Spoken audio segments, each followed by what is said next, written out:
fight isn't over. The fight is just beginning. I bet you guys didn't know a dirt bike had reverse.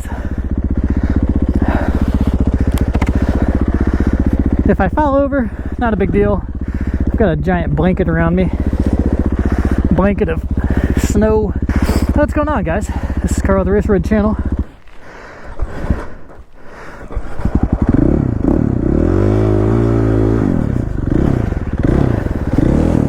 Good old 4-stroke flame out.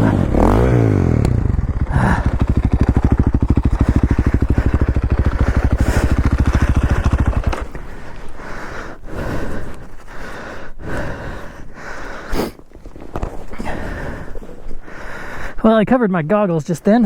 Yeah, there are a lot of side-by-side trails up in here, Jeep trails. A lot of people come 4x4ing. Man, I think side-by-sides would be so much fun, but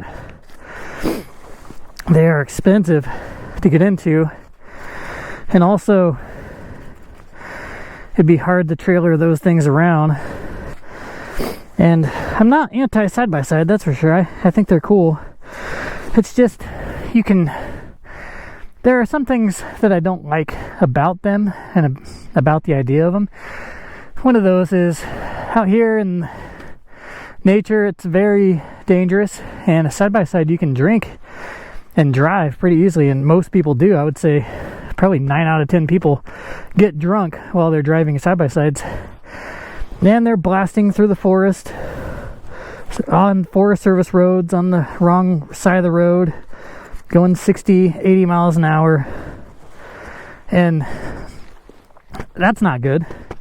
It does give you the capability to drink while you're recreating like this, which is fine. I mean, just go to your truck and drink. I mean, I don't know why people have to drink and drive. It gets super dangerous. On the public riding areas, I've noticed a big difference. Around the parking areas, lots of drunk people being crazy with side-by-sides.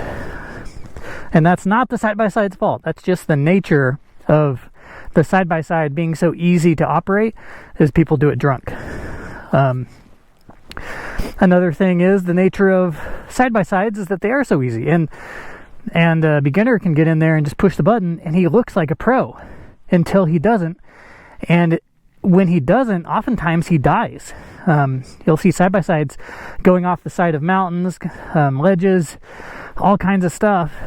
And, you know, when all of a sudden when they don't know what they're doing, they really don't know what they're doing. And it kills people often. Dirt bikes, as a beginner, you get on this thing and you have a 2-year period before you really know what you're doing, and you have to be riding constantly during that 2-year period. You can go forward and fall over, you're not going to die. You can go on a tough trail even and fall over, you're not going to die. You might eventually break some bones or whatever, but you're not going to die. I don't know anybody who's died on a dirt bike. Whereas I've known lots of people who have died and gotten horribly injured on 4-wheelers and side-by-sides. That's kind of the difference. It's a skilled sport, motorcycle riding is, but what they don't tell you is that side-by-sides are also a skilled sport, but the problem is nobody is skilled really who does it. I mean, maybe 1% of them are skilled. The rest of them are just out there getting drunk and sending it.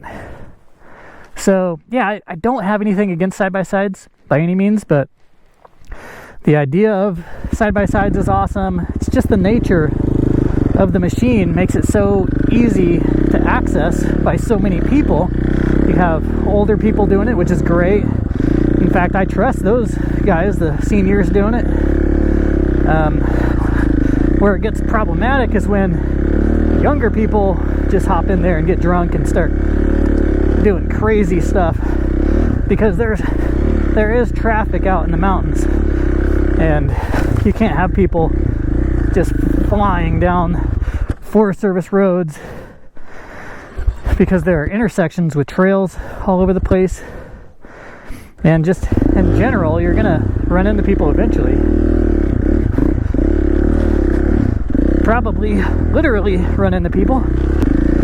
But yeah, they're like $20,000 or $40,000 to get into, and I'm not going to buy anything unless I can go pay cash. I think what a lot of people do is they're looking at the payments and saying, oh, you know, $300, $400 a month, that's not bad.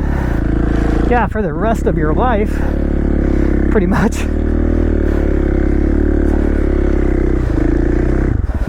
But that goes for everything. Dirt bikes are the same way, and I can't say that I have never considered getting a bike brand new and just paying payments on it instead of paying cash, because it's way harder to pay cash for stuff, but it makes way more sense too in the long run.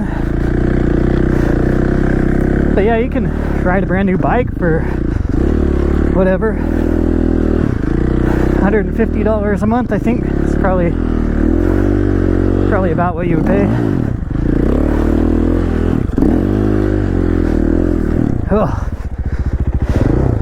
a little off camber here.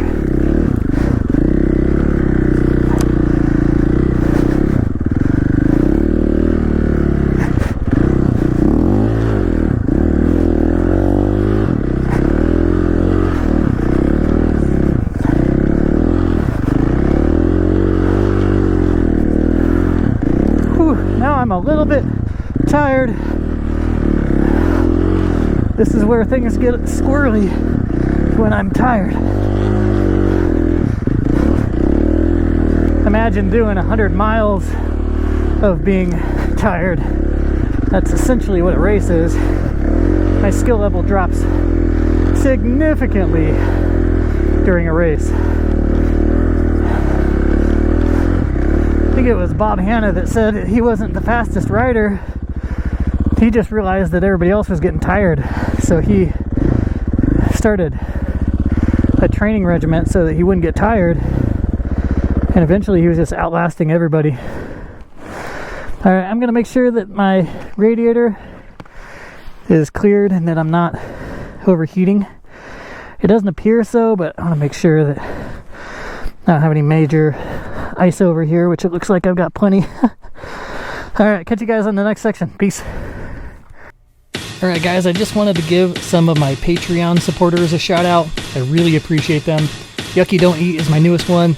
Daniel Roush, Brian Thomason, Mike Slater, Jason Froling, Jim Jolson Jr., Lance Darnell, Wade James, Kurt Kinghorn, Jared Bauer. I appreciate each and every one of you guys. You guys have helped a huge amount for my channel to grow and to keep making content, and you are appreciated.